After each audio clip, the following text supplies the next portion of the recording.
kesempatan lagi untuk bersekutu dengan firman-Mu, bersekutu dengan kebenaran. Terima kasih untuk Ibu Gembala yang menyediakan tempat buat kami berkati. Begitu pula semua panitia anak-anak-Mu. Terima kasih Tuhan, rekan-rekan hamba Tuhan Gembala yang hadir saat ini. Tuhan memberkati secara khusus. Karena dalam kesibukan hamba-hamba ini masih mau belajar. Semua kami yang ada di Urapi, baik kami yang ada di Comal maupun saudara mengikuti di rumah, baik di Indonesia maupun negara lain, Tuhan hadir untuk kami semua. Terima kasih untuk pemusik-pemusik, Tuhan berkati mereka yang sudah membawa kami masuk hadirat Tuhan. Silakan Roh Kudus bekerja, ambil alih, ini kehendak-Mu jadi dengan sempurna. Dalam nama Tuhan Yesus, amin. Shalom, selamat malam, silakan duduk. Untuk semua hamba Tuhan secara khusus, Pak Pendeta Bambang luar biasa, boleh ada lagi. Baik, kita siap. Terima kasih pemuji Tuhan, pemusik hebat. BBL-nya mana? Kemana? Oh, di situ. Baik, ya. Hari ini kita akan belajar tentang keluarga. Saya percaya semua kita kalau mendengar kata keluarga itu tidak asing. Tapi hari ini kita akan melihat keluarga dari sudut pandang Tuhan. Saya ulangi, keluarga yang dipandang, dinilai, dilihat dari sudut pandang Tuhan. Apa bedanya keluarga secara umum dan keluarga yang dari sudut pandang Tuhan? Beda. Keluarga yang secara umum, maaf, ya sekedar seorang pemuda ketemu seorang gadis, lalu pacaran, menikah, dan seterusnya. Maaf, satu-satunya penyebab mengapa ada perceraian dalam pernikahan, satu penyebabnya, karena yang menikah ini gak punya visi tujuannya menikah itu untuk apa. Nah, kalau pernikahan kita, keluarga yang dibentuk itu kita lihat dari sudut pandang Tuhan, percayalah tidak akan ada perceraian. Karena pernikahan surgawi itu indah luar biasa. Amin. Pernikahan itu lembaga pertama yang dibentuk oleh pencipta alam semesta. Sebelum ada lembaga negara, lembaga keuangan, lembaga kesehatan, lembaga pemerintahan, sebelum ada hukum apa saja, institusi apa saja, maka yang pertama Tuhan bentuk keluarga. Berarti apa saja dalam hidup ini harus dimulai dari keluarga. Kenapa? Karena Tuhan mulai dengan keluarga. Sebelum ada apa-apa, Tuhan mulai dengan keluarga. Coba saudara ingat, mengapa Papa di surga membuat sebuah kisah untuk memulai pekerjaan Tuhan Yesus, dan mukjizat yang pertama di peristiwa apa? Ayo jawab. Peristiwa apa mukjizat yang pertama Yesus buat? Pernikahan.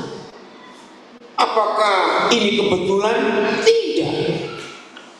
Kalau perjanjian lama dimulai dengan pernikahan, karena itu lembaga pertama yang Tuhan bentuk, maka perjanjian baru dimulai dengan mukjizat di pernikahan. Ada apa itu? Dan kitab Wahyu, peristiwa terbesar yang tertulis itu Wahyu 19.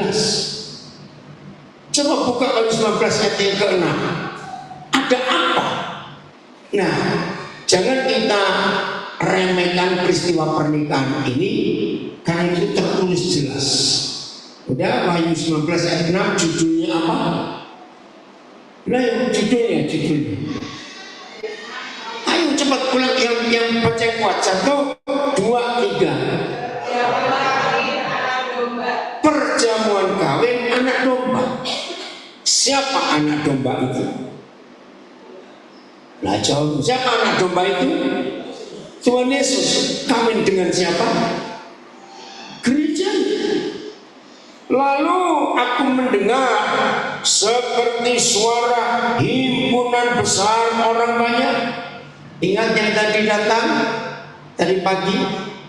Setiap Tuhan Yesus memberikan pewahyuannya kepada Yohanes, selalu ada suara. Nah, ketika pewahyuan perjamuan kawin anak domba itu diberitakan, aku mendengar seperti suara himpunan besar orang banyak, seperti desa air bah, dan seperti gunung. Lengkap ini saudara, yang hebat. Katanya, haleluya, karena Yahweh Tuhan kita yang Maha Kuasa telah menjadi Raja. Nah, klimaksnya dan semua rencana keluarga itu ada di pernikahan anak domba. Jangan anggap enteng. Haleluya, karena Yahweh Tuhan kita yang Maha Kuasa telah, ayo kenalkan, nggak bisa membaca di sini. Ayo, belum habis. Telah. Nah, ingat tadi siang prinsip doa Bapa kami, Tuhan ingin dunia menjadi seperti surga. Dan ini kisahnya. Kapan Yesus Kristus Tuhan menjadi Raja? Lihat ayat 7. Maka itu jangan main-main. Ayat 7. Marilah kita bersukacita dan bersorak-sorak. Oke, supaya saudara bisa punya bayangan. Kira-kira saudara orang Comal, Pekalongan dan sekitarnya, kalau diundang presiden mantu, seneng nggak? Seneng. Karena nggak mungkin presiden undang semua rakyatnya. Nah, pesta pernikahan anak domba dengan gerejanya itu penuh dengan sukacita, penuh dengan sorak-sorai, penuh dengan puji-pujian dan muliakan Dia. Karena baca, ayo, karena hari perkawinan anak domba telah tiba dan pengantinnya telah siap sedia. Yang ikuti di rumah juga, kalau tidak percaya tidak apa. Ayat 8. Ayat 8. Ada hal yang luar biasa. Dan kepadanya, kepada pengantin perempuannya, siapa? Gereja. Dan kepada pengantin perempuannya dikaruniakan supaya memakai kain lenan halus yang berkilau-kilauan dan yang putih bersih. Nah, ini mempelai anak domba yang dipersiapkan. Lenan halus itu adalah perbuatan-perbuatan yang benar dari orang-orang kudus. Ayat 9. Lalu ia berkata kepadaku, nah ini akan mengagetkan kita semua. Tuliskanlah, berbahagialah mereka yang diundang ke perjamuan kawin anak domba. Katanya lagi, tolong hamba-hamba Tuhan secara khusus perhatikan ini. Katanya lagi kepada apa? Baca apa? Perkataan ini stop. Perkataan apa? Bukan. Berbahagialah mereka yang diundang ke perjamuan kawin anak domba. Perkataan ini adalah benar. Perkataan-perkataan dari Tuhan. Tadi saudara jawab. Kalau saudara orang Comal diundang presiden mantu, senang gak? Tapi ada pertanyaan kedua. Mana yang lebih keren? Jadi undangan presiden mantu atau jadi mantunya presiden? Yo, beda tidak? Ini rahasia. Saya tanya begini, Papa, kok ada yang diundang? Muncul muncul tiba-tiba pertanyaan itu. Saudara, gereja harus tahu rahasia ini. Yang di rumah ngikuti harus tahu rahasia. Saya ulangi lagi. Apa lembaga pertama yang dibentuk oleh Tuhan? Keluarga. Berarti segala sesuatu yang ada dalam dunia ini, mau bentuk negara, mau bentuk apa saja, mau apa, harus dimulai dari keluarga. Sampai sini saya berhenti dulu sebelum kita lihat di mana mujizat Yesus yang pertama, pernikahan. Lalu peristiwa besar kita bayu, pernikahan lagi anak domba. Oke, saya minta Roh Kudus menerangkan supaya jelas kita mengerti. Keluarga, saya sebut pabrik. Ya, renungkan. Keluarga itu pabrik. Pabrik apa? Pabrik masyarakat, komunitas. Kenapa? Masyarakat itu terdiri dari kumpulan anak-anak tidak? Iya tadi saya tanya kok. Iya tuh anak-anak sampai mereka dewasa. Anak-anak asalnya dari mana? Keluarga. Jadi baik buruknya sebuah masyarakat, tolong dicatat, baik buruknya sebuah masyarakat berarti ditentukan oleh siapa? Keluarga.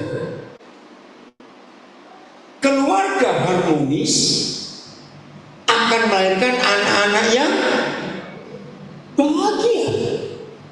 Anak-anak yang bahagia karena papa mamanya harmonis, lalu mereka keluar rumah membentuk komunitas masyarakat. Pasti masyarakat yang apa? Kalau anak-anaknya bahagia, lu ayo dong ngerti. Masyarakat jadi apa? Apa? Jadi apa? Ayo saudara jawab. Jadi campuran. Jadi apa enggak dengar? Oke, saya ulangi ya. Keluarga itu pabriknya segala sesuatu. Masyarakat itu ada karena anak-anak. Anak-anak berasal dari keluarga. Keluarga yang harmonis pasti anak-anak bahagia. Anak-anak bahagia membentuk komunitas masyarakat. Pasti masyarakatnya itu loh, jawab uangnya tenang. Saya sampai bingung, saya salah tanya apa? Saudara mikir apa tadi itu? Kan jelas pertanyaannya. Maaf, saya juga mau belajar. Nah, sekarang kebalikan. Ada nggak suami istri hidupnya rajin bertengkar? Lalu saya tanya, ada nggak? Ada nggak? Cepat jawab. Banyak, bukan ada. Ya tak? Suami istri rajin bertengkar, anak-anak menderita tidak? Ini anak-anak yang menderita di dalam rumahnya sendiri karena bapak mamanya menciptakan neraka di dalam rumah. Yakin mereka keluar rumah cari surga di sini. Saya tanya kepada saudara, kalau anak-anak kita mencari surga tidak di dalam rumah papa mama, mereka menemukan apa di luar sana? Jawab. Loh, menemukan apa anak-anak di luar sana? Rusak, hancur, kacau. Anak-anak pulang dengan luka-luka hati yang parah. Maka di rumah kelakuan mereka menyakitkan papa mama. Otomatis papa mama marah. Kamu anak siapa? Kenapa kelakuanmu begini? Penyebabnya siapa? Orang tua. Saudara perhatikan. Maka itu setuju kalau saya katakan keluarga itu pabriknya segala sesuatu. Masa keluarga rusak, masyarakat rusak karena anak-anak rusak. Keluarga bahagia, anak-anak bahagia, maka masyarakat bahagia. Siapa yang pernah pelayanan penjara pasti tahu hampir 90% anak-anak dan orang dewasa yang masuk penjara karena kehancuran keluarga. Betul atau salah? Ini bukti. Nah, mengapa setan gak suka keluarga harmonis? Saya mau beritahu hari ini, saudara. Gereja sebesar apa, seaktif apa, tidak pernah punya pengaruh ke setan. Orang masuk sekolah Alkitab, masuk sekolah teologi, tidak pernah punya pengaruh ke setan. Maaf, jangan tersinggung. Gereja rajin doa, doa pagi, doa siang, doa sore, doa malam. Bagus gak? Saya tanya, bagus gak? Tidak. Itu gak kerja tahu. Nah ini loh, kejebak lagi aktivitas. Nah kalau pagi doa, siang doa, sore doa, malam doa, ini kan pemalas semua. Betul? Jangan, itu salah, harus kerja. Nah itu dia kesalahan lagi. Maaf, gereja yang rajin doa pun tidak membuat neraka terpengaruh. Catat ini. Gereja yang aktif pelayanan tidak mempengaruhi neraka. Maka itu apa-apa yang saya sebut tadi tetap ada sampai hari ini. Sekolah teologi, sekolah kitab ada, ibadah gereja ada, doa masih ada, puasa masih ada. Saya tanya, jarang atau sedikit keluarga harmonis? Jarang dan sedikit. Mengapa? Ini dia. Keluarga yang harmonis itu yang bisa mengalahkan setan. Katakan. Keluarga yang bahagia, surga turun ke bumi. Nah ini yang setan tidak suka. Ternyata untuk membuat surga berubah, membuat bumi jadi seperti surga, buat setan itu pengaruh besar kalau bumi jadi seperti surga. Sebab mereka maunya bumi jadi seperti neraka.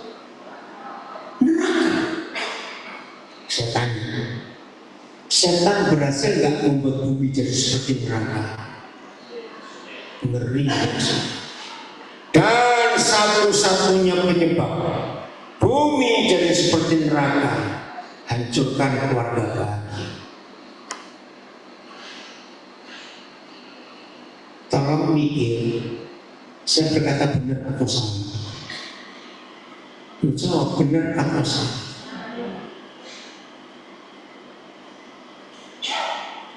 Maka itu kita harus tahu, setan itu bencinya kepada keluarga bahagia, benci.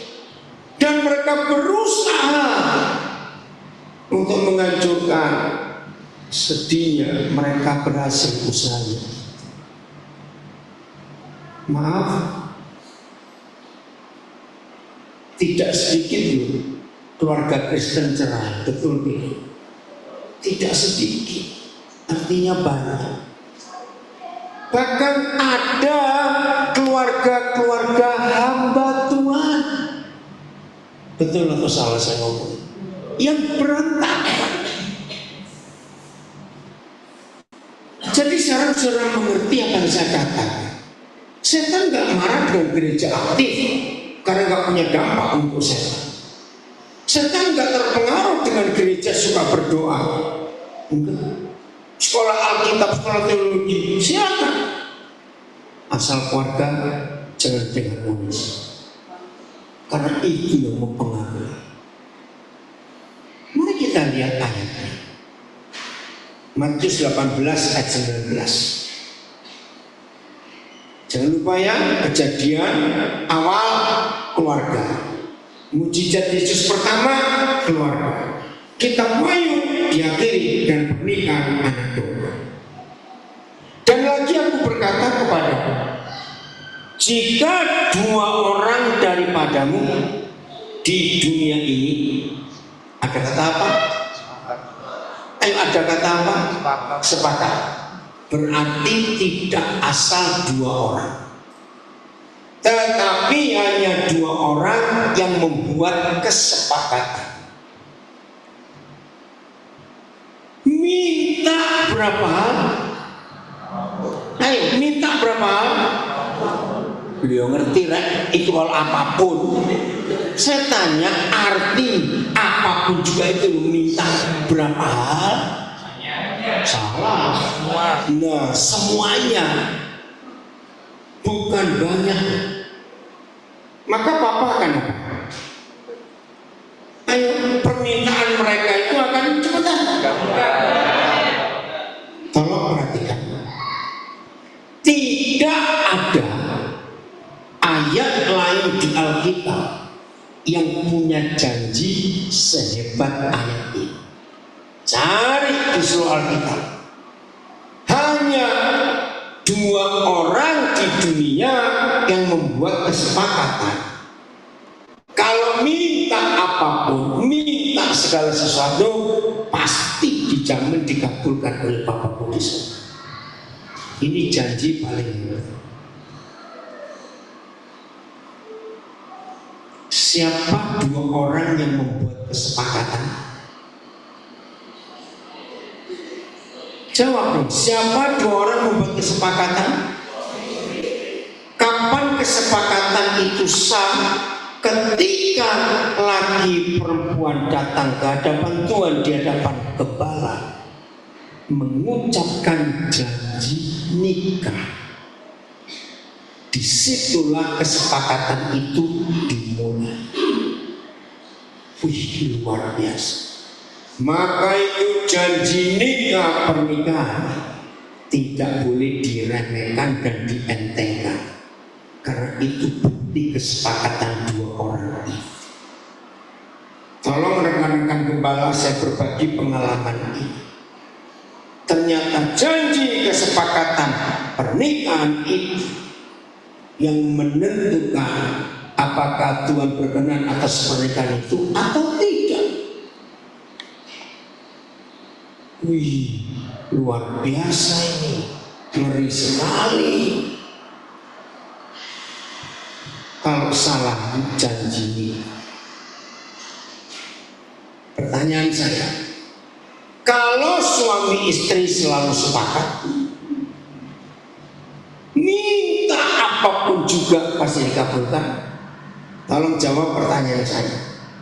Akankah suami istri punya masalah nggak pernah selesai? Ngerti nggak pertanyaan saya? Kalau suami istri selalu sepakat, minta apapun juga permintaan mereka dikabulkan, berarti suami istri seperti itu akan ketemu masalah nggak selesai atau tidak? Apa jawabannya? Pasti selesai. Betul? Lanjut. Siapa sumber masalah? Setan. Berarti menurut ayat ini, siapa yang bisa mengalahkan setan? Loh, ayo balik lagi. Suami istri yang selalu sepakat. Tolong perhatikan kalimat ini. Ternyata setan itu jauh lebih teliti baca Alkitab daripada pendeta. Bukti banyak ayat-ayat penting yang setan pakai untuk menyerang kita lagi yang kita tidak tahu.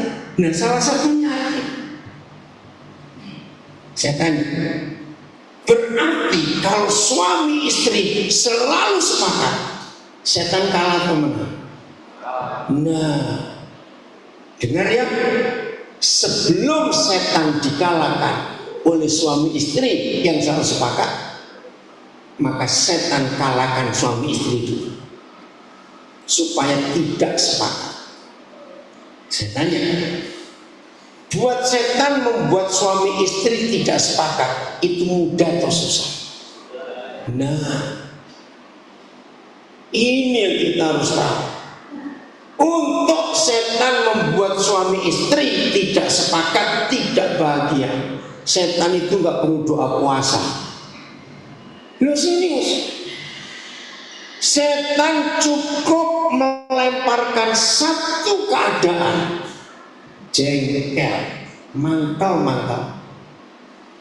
Tolong jawab yang sudah menikah. Sering nggak kita dua suami istri sering saling menjengkelkan? Betul? Orang jujur diberkati Tuhan. Nah, yang belum menikah, tolong buka kupingmu lebar-lebar. Kami yang sudah menikah akan mengaku pada anak-anak. Dan tolong yang sudah menikah jawab pertanyaan saya dengan suara kenceng supaya yang belum menikah sadar. Sadar apa? Mikir baik-baik menikah atau tidak. Oke ya? Yang sudah menikah, baik yang janda maupun duda, pokoknya sudah menikah. Dengar, jawab kenceng. Di dunia ini, kalau ada dua orang yang sering rajin saling menjengkelkan, itu pasti suami istri. Bisa tanya jawaban? Betul? Nah, yang muda-muda rungok dikit. Ternyata sudah, yang namanya suami istri itu saling gampang menjengkelkan. Nah, sejak saya mengerti firman ini, saya bicara pada istri saya, kalau gitu hati-hati. Setelah kita tahu kurang ajarnya si kunyuk satu itu untuk merusak kesepakatan kita, cuma dibuat jengkel. Saudara, kalau marah, istilah saya itu anak bareng kakak sulung. Jengkel ini yang paling kecil. Yus, kok nggak aneh? Jengkel itu besar atau kecil sebetulnya? Kecil saja. Mungkin ada yang masih melawan. Saya nggak pernah jengkel. Nada ngomong gitu jengkel gitu. Ya sudah, saya nggak pernah jengkel. Kecil. Ada lagi yang ngomong. Saya nggak pernah ngomong jengkel, tapi sering nggak hebat. Ini sudah jengkel. Nah, gemes tahu ya, beda kalau gemes itu beda. Kita sambil tertawa sekarang, tapi ini pekerjaan saya.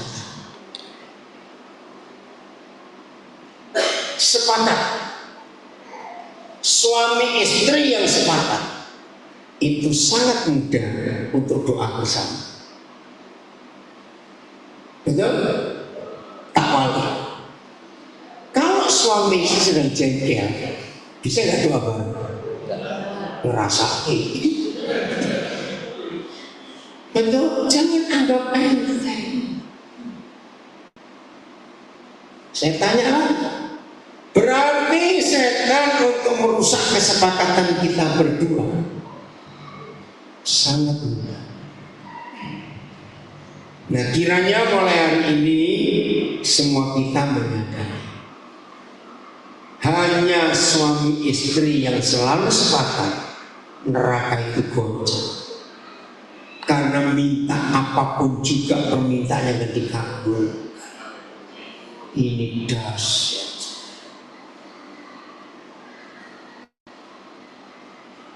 Ayat 20. ayat 20 ini masih sering salah digunakan. Biasanya untuk mulai ibadah. Betul? Saudara-saudara, kalau 2-3 orang berkumpul saja hadir, kita lebih dari 2 dan 3. Salah. Begini cara bacanya yang betul. Sebab di mana ada 2 orang yang sepakat. Jadi siapa 2 orang pertama di ayat 20? Suami istri. Sebab di mana ada suami istri berkumpul, lalu ada orang-orang ketiga. Siapa orang-orang ketiga? Anak-anak. Anak-anak. Tadi ngomong apa itu? Tuhan, bukan orang-orang ketiga kok. Nah, papa mama sepakat, anak-anak ikut sepakat berkumpul dalam nama siapa? Nama Tuhan Yesus. Ada siapa di tengah-tengah keluarga itu? Ada Yesus Kristus. Saya tanya, kalau semua keluarga di dunia dimulai suami istri yang sepakat, lalu anak-anak saling ikut hadir, maka raja segala raja, maka itu tadi di Wahyu 19, kapan dia memulai pemerintahan sebagai raja segala raja? Ketika menikah dengan gerejanya. Jadi pernikahan itu gak main-main dari sudut pandang Tuhan. Nah, saya tanya, kalau di semua keluarga ada raja segala raja dan Tuhan segala Tuhan hadir di tengah-tengahnya, setan goblok, setan nekat berani masuk? Bisa tanya, berani? Kenapa nggak berani? Ada Tuhan Yesus. Nah, yang goblok dan yang nekat bisa mikir. Berarti setan pintar lebih nggak berani masuk, karena yang pintar itu pasti mikir lebih hebat. Oh, nggak aneh. Ngerti maksudnya? Nah, tanda-tanda, ciri-ciri Yesus itu ada di tengah-tengah keluarga, pasti penuh damai keluarga itu. Oh, nggak aneh. Karena rajanya raja damai. Nah, sekarang tak balik pertanyaan. Jadi apa ciri-ciri keluarga yang gak ada Tuhan Yesus di tengah-tengahnya?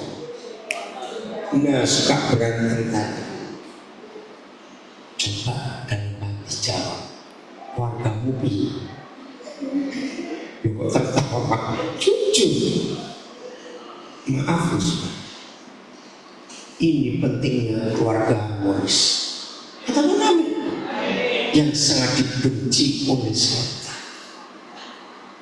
Keluarga yang seperti ini, Senin aman, Selasa aman, Rabu aman, Kamis aman, Jumat aman, Sabtu damai, Minggu ibadah. Yang ikut kebaktian siapa keluarga yang seperti ini? Lalu Tuhan Yesus. Wah, semua yang datang ke gereja sukacita damai. Tak wali. Kalau ada suami istri, Senin aman lumayan, Selasa mulai panas, Rebu mendidih, Kamis lumayan, Jumat meledos, Sabtu abu-abu, tahu bengkak semua Sabtu. Minggu ke gereja. Ngerti contoh ini? Siapa yang dibawa? Setan. Ngeri. Lalu bagaimana caranya membuat keluarga tetap harmonis? Bukan doa, bukan baca Alkitab, bukan mesbah doa, bukan FA, bukan macam-macam istilah gereja. Cukup satu. Apabila suami istri rajin saling mengampuni, damai. Gak amin tuh ngomong telat. Saya ulangi lagi. Hanya ada satu cara membuat surga nyata di keluarga kita. Kalau apa tadi? Suami istri selalu saling mengampuni. Maka itu harta termulia yang Tuhan beri kepada semua pernikahan. Bukan emas 20 kilo, uang 100 miliar, sertifikat tanah 10, tidak. Harta termulia di dalam pernikahan keluarga kita adalah mengampuni. Masih ingat hari Suwi tidak bilang pencuri datang hanya untuk mencuri, membunuh? Saya akan uraikan ayat. Yang diincar oleh si pencuri di rumah tangga kita bukan emas, berlian, duit itu. Ini yang diincar. Apa itu? Pengampunan. Setan selalu incar pengampunan. Maaf saya tanya, si pencuri berhasil nggak mencuri harta termulia di banyak keluarga? Berhasil. Maka itu perang terus, nggak ada damai. Begitu pengampunan tercuri, maka terjadi pembunuhan di keluarga itu. Ini sudah kaget. Bunuh-bunuhan apa? Lihat 1 Yohanes 3 ayat 15. Ini baru pembunuhan. Sampai nanti dibinasakan, kita akan lihat. 1 Yohanes 3 ayat 15.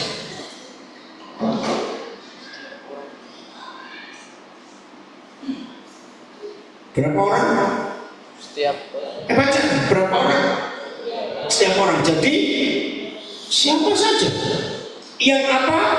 Membenci saudaranya adalah ya, terus seorang pembunuh manusia, titik. Dan kamu tahu, kita tahu bahwa tidak ada seorang pembunuh yang tetap memiliki hidup yang kekal dalam diri. Kalau damai dicuri, timbul jengkel, timbul nggak suka, timbul benci. Berjawab iya atau tidak? Nah, begitu suami istri saling nggak suka, berarti mereka saling membunuh. Berjawab saling membunuh tidak? Nah, ingat, pencuri datang hanya untuk apa yang dicuri? Pengampunan. Kalau pengampunan hilang dari pernikahan kita, maka kita saling musuhan berdua. Kalau kita saling musuhan, berarti kita saling membunuh. Semua anak-anak akan stres kalau tahu papa mamanya rajin bertengkar. Betul atau salah?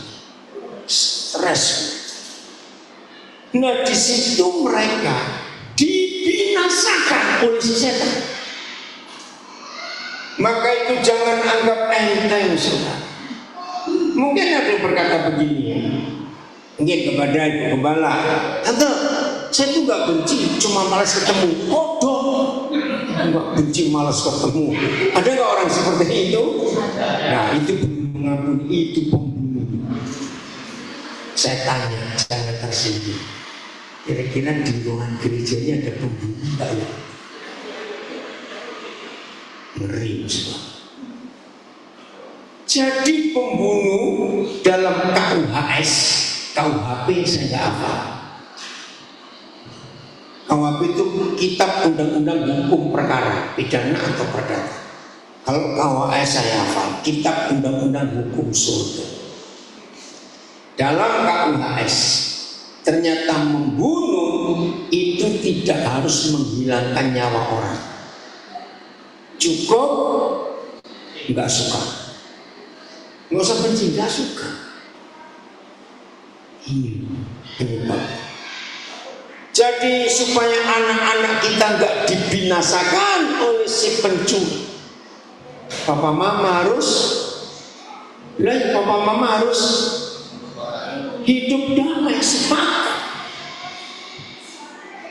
Oke, sebelum kita lanjut, saya beri pertanyaan untuk Matius 18, 15 dan 20. Setelah kita mengerti dua ayat itu, jawab baik-baik sambil mikir.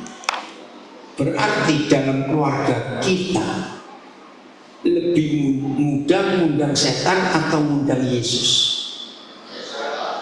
Orang aja lupa gitu. Ternyata ngundang setan itu gampang. Cukup jengkel setan yang sudah. Pertanyaan sama, bentuknya beda. Berarti setelah kita kenal Matius 18 ayat 19 dan 20, lebih gampang ngusir setan atau ngusir Tuhan Yesus di keluarga kita? Lu jangan minta lebih serius. Ternyata kita lebih mudah ngusir Tuhan Yesus. Cukup dengan jengkel. Nah, sampai di sini ngerti yang saya katakan dari awal? Kita harus melihat keluarga dari sudut pandang Tuhan, bukan dari pandangan umum. Kalau keluarga dari pandangan umum, ya pokoknya jatuh cinta, diberkati, menikah, urusan tidak ada pengertian sedalam ini.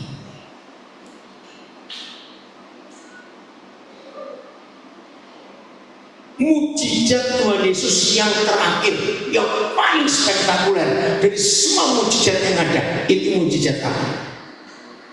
Lupain terakhir sebelum dia ditangkap, Lazarus bangkit. Itu spektakuler, saudara, betul nggak? Bayangkan 4 hari mati. Maaf, yang pernah ngurus jenazah lebih 24 jam, mayat itu sudah busuk. Oh, tiba-tiba saya ingat ilustrasi Pak, saya nggak tahu baca. Jadi untuk orang sombong sudah bertobat. Saya ini kalau ketemu orang yang sadar dan tahu dia nggak bisa mati, saya baru hormat, silakan sombong, aku mati. Ada nggak orang nggak bisa mati? Loh, ada nggak orang nggak bisa mati? Ya jangan sombong, bisa mati aja sombong. Nah, ini ilustrasi, saya nggak tahu buat siapa. Mungkin jangan pernah dengar juga. Suatu hari ada anak ayam cerita-cerita dengan mamanya, ibu ayam. Terus anak ayam ini bilang, "Ma, enaknya jadi orang itu bisa naik pesawat, bisa naik mobil, bisa ini, bisa itu." Mama ayam ini jenius dulu. "Enggak nak, enak jadi ayam." "Loh, kok bisa Ma? Orang manusia itu kalau sudah mati namanya sama mayat. Kalau kita ayam geprek, ayam kalasan, ayam Kentucky, ayam apa? Oh, pintar juga ini mama ayam. Jadi siapa lebih keren? Ayam. Ini ilustrasi, kamu itu jangan sombong. Saya tunjukkan. Jangan kita mengusir Yesus dari rumah tangga kita. Setan yang datang. Maka itu jujurlah suami istri yang selama ini rajin bertengkar. Masa menikah sudah 30 tahun, sejak hari pertama nikah sampai 30 tahun ribut terus, nggak bosen toh? Betul, apa nggak bosen kayak begitu? Sehingga anak-anak menderita, setuju? Ingat waktu kita masih kecil, kalau papa mama kita rajin bertengkar, stres. Orang-orang kaya ini masih bicara keluarga itu pabriknya segala sesuatu. Orang-orang kaya duitnya banyak, sekolahkan anak di sekolah paling mahal, panggilkan guru-guru les yang mahal dan pintar. Saya tanya, kalau tua kaya ini rajin bertengkar, bisa pintar anak-anak itu? Bisa pintar jawab? Tidak. Kenapa? Saya teliti. Biasanya papa mama itu kalau bertengkar itu jam berapa? Biasa. Pura-pura harus bertengkar, saya kok masih jawab. Biasanya kita bertengkar jam berapa ya? Malam. Karena lagi di rumah. Kalau pagi bertengkar terus berarti gak kerja-kerja. Betul? Nah, malam bertengkar itu jam tidurnya anak-anak. Renungkan. Anak-anak yang tahu papa mamanya rajin bertengkar, malam itu susah tidur. Kenapa? Kenapa? Kamu baju biru jawab. Kamu tertawa kencing. Itu anaknya siapa ini? Ayo. Kenapa anak-anak yang papa mamanya rajin bertengkar kok susah tidur? Kamu kok begini apa? Kencing loh tertawa. Namamu siapa? Umur berapa anak? Siapa namanya? Kesia. Kesia umur berapa? 5 tahun. Oh kelas 5. Umur 5 kok gede untuk. Wes kelas 5. Kesia. Papa mama mau dengar. Oh ada seorang ya saya sekali. Ada mama. Maaf. Kesia kenapa tadi kamu ibunya kenceng? Berisik. Tolong sampaikan. Kenapa tadi kok tertawamu kenceng atau ngomong tadi? Saudara, kalau anak-anak bisa tertawa renyah, tahu kata tertawanya, itu pasti papa mamanya baik. Anak-anak sulit tertawa, wajahnya muram, pasti orang tuanya rajin bertengkar. Anak-anak susah tidur kalau malam apabila papa mamanya rajin bertengkar. Seperti zaman perang. Seperti sekarang lihat perang di Irak. Rakyat nggak bisa tidur kalau tiba-tiba bom itu datang. Nah seperti anak-anak yang susah tidur karena was-was ribut tertiga ya, betul? Was-was nggak anak-anak kalau begitu? Pasti was-was. Saya tanya, besok pagi mereka bisa bangun enak nggak? Nggak bisa. Dan mereka harus sekolah. Kira-kira di sekolah kan jadi apa? Ngantuk. Dibentak gurunya. Karena guru marah dong. Kamu kok sekolah tidur? Karena gurunya nggak tahu penderitaan anak itu. Maka itu walaupun orang tua kaya menyekolahkan anak di sekolah paling mahal, panggilkan guru les yang hebat-hebat. Kalau rajin bertengkar, anak tetap bodoh, nggak bisa belajar dengan segar. Setuju saya ngomong ini? Maka itu rumah tangga, keluarga itu pabriknya segala sesuatu. Kalau saudara ingin anak-anakmu hebat, perbaiki diri kita, papa mama itu jadi hebat. Amin. Kalau kita nggak bisa memperbaiki diri, hancurlah anak-anak itu dengan masa depan. Saya ulangi lagi. Apa harta termulia yang papa surga beri waktu kita menikah? Belum masuk lagi. Harta termulia apa tadi? Pengampunan. Terus apa sih mengampuni itu? Nah ini, mengampuni itu hukum tertinggi dari Tuhan Yesus. Semua pelajaran Tuhan Yesus yang paling tinggi itu mengampuni. Dan seluruh Alkitab Perjanjian Baru bicara pengampunan. Kalau sempat saya tunjukkan beberapa ayatnya. Itu luar biasa. Mengampuni, mengampun. Bahkan lihat satu ayat ini dulu. Matius 5 ayat 9. Hanya ada satu ayat di Alkitab Kapan kok bisa, mengapa kita disebut anak-anak Tuhan? Itu cuma satu. Ini dia. Berbahagialah siapa? Baca. Orang yang mau damai. Stop dulu. Apa kata lain membawa damai? Enggak punya musuh. Suka berdamai.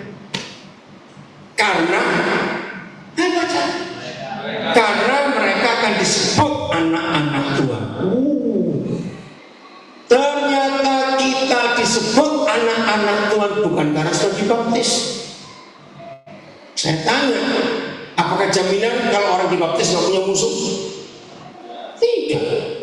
Jadi setan hafal ayat ini dan mereka teliti. Berarti buat setan untuk menggugurkan status kita sebagai anak-anak Tuhan, kita dibuat apa oleh setan? Dibuat punya musuh. Sebelum punya musuh, jengkel dulu, jangan lupa kata ini. Jengkel yang berminggu-minggu jadi apa?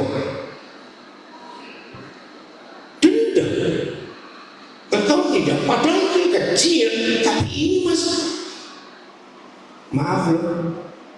Kalau begitu ada pendeta yang bukan anak Tuhan nggak menurut ayat ini?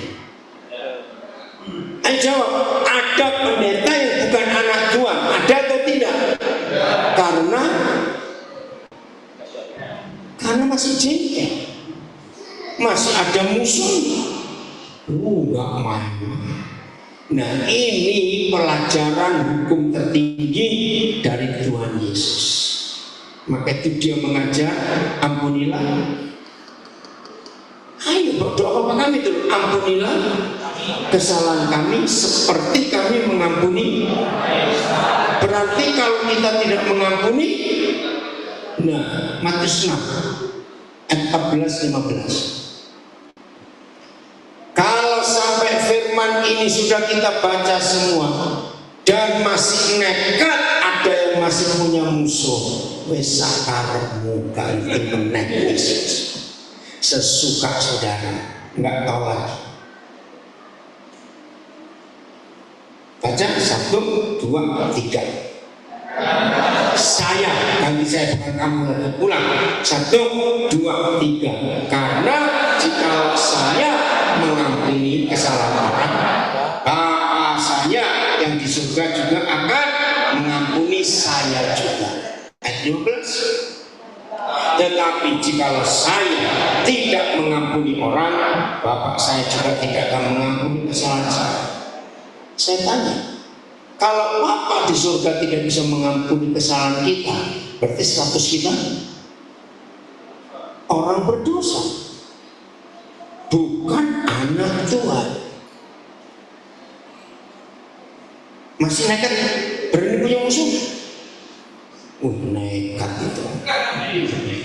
Jangan jawab berkata, aku nggak punya musuh, cuma malas ketemu. Awas kamu, bertobat. Oke, suami istri, gimana cara ngampuni? Gampang. Ada nggak manusia nggak bisa salah? Jawab. Ada nggak manusia nggak pernah salah? Berarti kita semua. Nah, Akid 3 waktu kemarin kita pernah salah nggak? Salah sering. Loh, betul nggak? Beda nggak pernah dengan sering? Yang betul, ya wis, yang sering salah kok. Betul? Hari ini bisa salah nggak? Pasti bisa. Namanya manusia. Besok-besok akan salah lagi nggak? Betul? Itu manusia. Nah, kalau semua kita sadar, yang kelas 5 guyu terus kita di tanah itu, siap hebat kamu. Saya bersyukur kalau saya ngajar itu anak-anak kecil pun bisa ngerti. Jadi kalau kita sadar sering salah, bisa salah, akan terus salah, namanya manusia.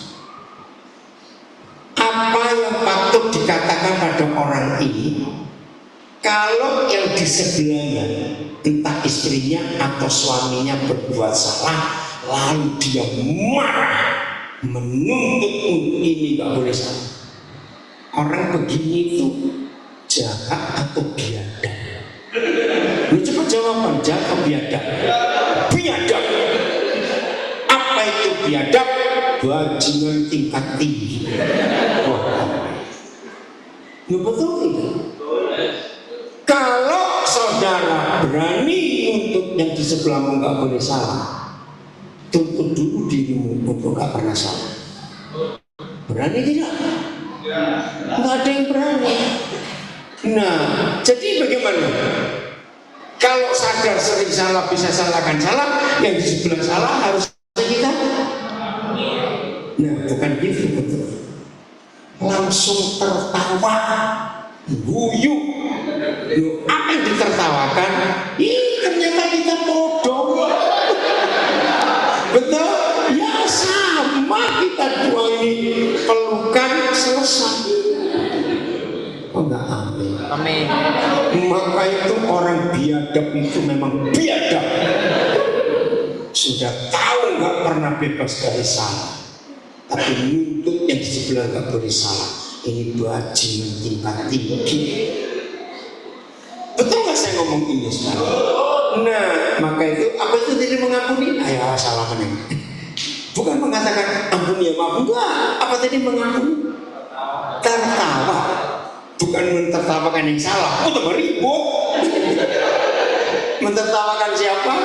Diri sendiri. Itu main HP, tolong denger sini ya. Yang baru makan apel, ya sini. Serius saya minta kamu datang ke gereja untuk belajar. Terima kasih. Ayo taruh HP-mu. Penting untuk kita belajar firman. Nah, kalau semua pernikahan seperti ini aman nggak? Nggak jawab aman tidak? Aman, luar biasa. Maka itu saudara, hentikan kejahatan kita. Hentikan. Supaya surga nyata di bumi di hidup kita. Oke? Malaikat 2 ayat 16. Mengapa ada hukum ini? Mengapa? Ya, Malaikat 2 ayat 16. Kita harus berhati-hati. Kalimat pertama baca 1, 2, 3. Firman Yahweh Tuhan Israel, stop.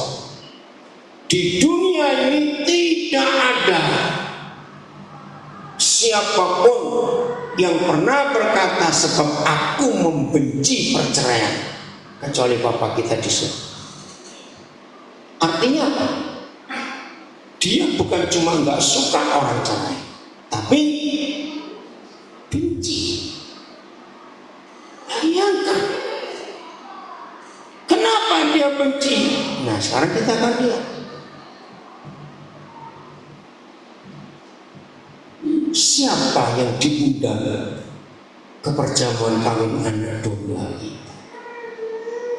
Padahal semua kita setuju, lebih suka jadi mantunya daripada undangannya. Betul? Maaf ya, saya cari siapa yang jadi undangan ini.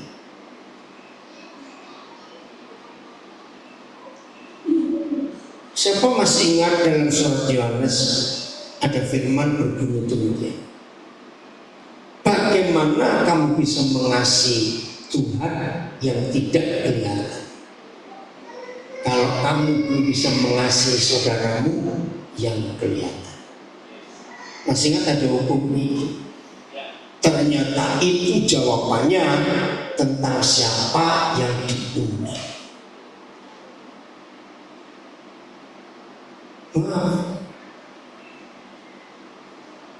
Kalau ada yang pernah cerai, jangan tertutup. Perceraian tidak membuat kita nggak masuk surga, tidak. Tapi ini masalah. Kalau dengan yang kelihatan di dunia aja kita nggak lulus, bagaimana mau bersatu dengan kita belum lihat? Ngerti? Sekarang kita ini mau jadi mempelai anak domba, terjadi yang diubah. Ayo, jangan ada perceraian di antara kita. Sebab aku membenci perceraian. Bukan cuma gak suka, benci. Ini mengerikan sekali. Maka itu ayo hari ini saudara, kita menyadari,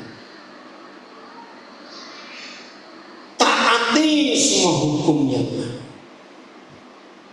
Nah, dengan kata lain, kalau rumah tangga selalu penuh pengampunan, bakal akan cerai nggak? Lu jawab, bakal akan cerai? Bisa cerai nggak? Tidak. Apa tadi mengampuni? Bukan tertawakan aja. Artinya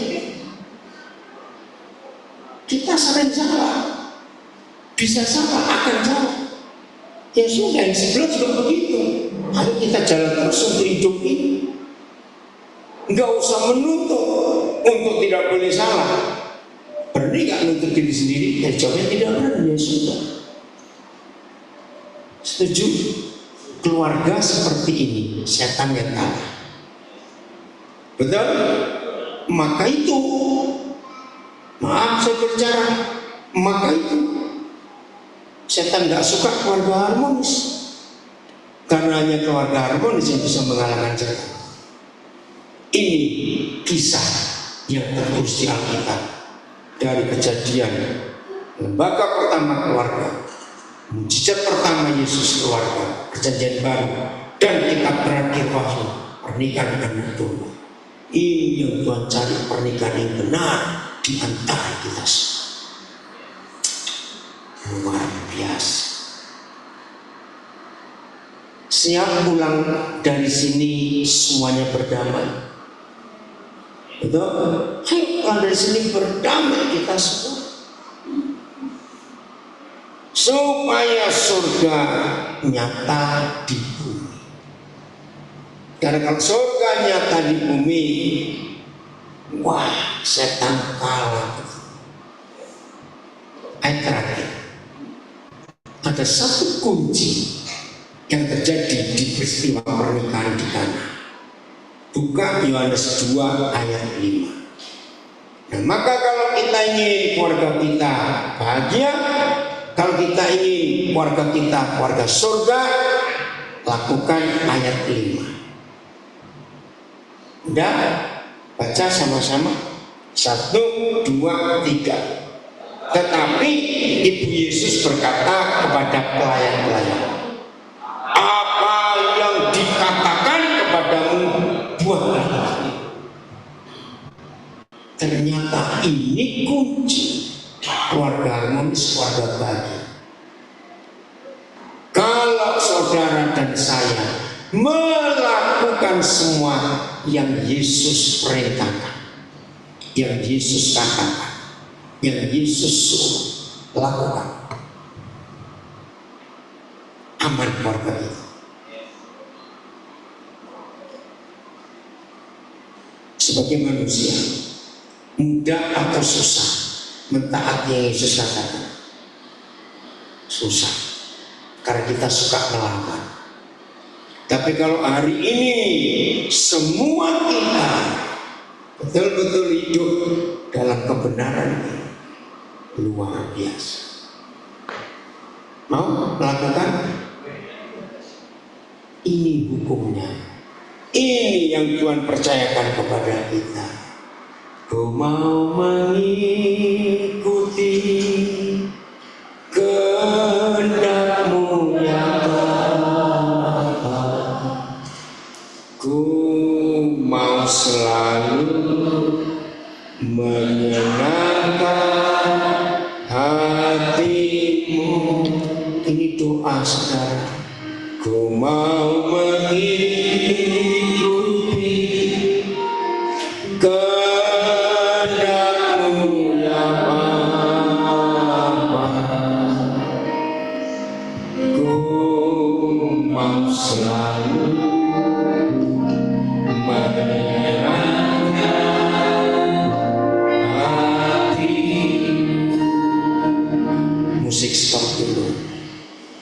Yang di rumah juga mengikuti. Ayo kita periksa hidup kita. Setelah kita dengar firman ini, kalau ada masalah, keributan, pertengkaran di keluarga kita, penyebabnya kita tahu sekarang. Kita tidak melakukan yang Tuhan Yesus katakan. Ingat ya, apapun keributan, masalah, pertengkaran, jengkel di antara kita suami istri, hari ini kita yakinkan diri kita, itu karena kita tidak melakukan yang Yesus katakan. Ingat ini. Maka itu ketika suami istri bertengkar, langsung teduh, diam, masing-masing periksa. Mana yang aku nggak lakukan ya Yesus katakan. Maka itu ini doa kita. Aku mau mengikuti. Saya serahkan kepada Ibu Gembala untuk berdoa buat kita. Ku mau mengikuti